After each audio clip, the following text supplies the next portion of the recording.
శ్రీ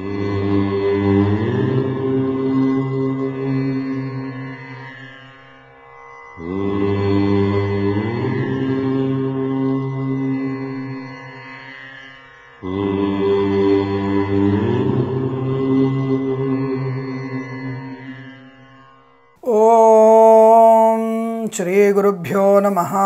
హరి ఓం. ఆపదామపహర్తారం ధాతారం సర్వసంపదాం లోకాభిరామం శ్రీరామం భూయో భూయో నమామ్యహం.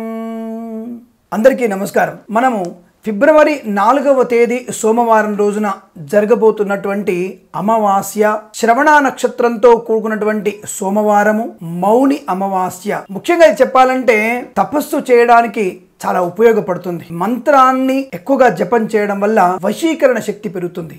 ఎటువంటి వశీకరణ శక్తి పెరుగుతుంది?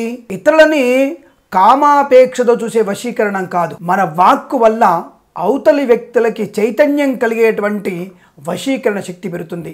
మన మాటలు అవతలి వారిని మంచితనంతో మార్పు చెందేందుకు ఉపయోగపడేటువంటి వాక్సిద్ధి పెరిగే అవకాశం ఉంటుంది. అటువంటి వశీకరణ శక్తి పెరగడానికి అవకాశం ఉంటుంది. ఈ సమయంలోనే మనకి కుంభమేళా లాంటి స్థానాలలో అనేక మంది మునులు సముద్ర స్నానాన్ని, నదీ స్నానాన్ని, గంగా స్నానాన్ని ఆచరిస్తారు. ఎందుకు? తపస్సుని నిగూఢం చేసుకోవడానికి. కాబట్టి మనం కూడా ఈ సోమవారం రోజున శ్రవణ నక్షత్రంలో వస్తున్నటువంటి ఈ యొక్క మౌని అమావాస్య రోజున బురద మట్టితో మనము మట్టిని రుద్దుకొని గంగలో కానీ లేదా సముద్రంలో కానీ స్నానం చేసినట్టయితే సకల పాప నిర్హరణ పొందే అవకాశము, కాంతివంతమైనటువంటి సౌందర్యము మనం పొందే అవకాశం ఉంటుంది. ధనం ప్రయోజనాన్ని కోరుకున్నవారు తప్పకుండా కుబేరుడి అష్టోత్తర నామాన్ని నదీ తీరంలో లేదా సముద్ర తీరంలో ఉత్తరాభిముఖంగా మీ ముఖము ఉత్తరం వైపు చూస్తున్నట్టుగా ఉండి కుబేరుడి యొక్క మంత్రాలను లేదా లక్ష్మీదేవి మంత్రాలను సముద్రం దగ్గర కానీ నది ఒడ్డున కానీ కూర్చొని ఉత్తర అభిముఖంగా మీరు కూర్చొని మీ యొక్క అష్టోత్తర నామాన్ని చదివి అక్కడున్నటువంటి కాకులకు లేదా పక్షులకు లేదా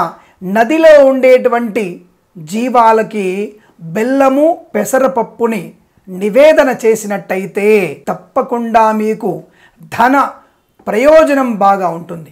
ధనము అఖండమైనటువంటి ధన ప్రాప్తి కలుగుతుంది. వ్యాపార అభివృద్ధి కొరకు చేసేవారు తప్పకుండా ఈ ప్రయత్నాన్ని తప్పకుండా చేయండి. అనుకూలవంతమైన వ్యాపార అభివృద్ధిని పొందుకునే అవకాశం ఉంటుంది. సర్వే జన సుఖినో భవంతు.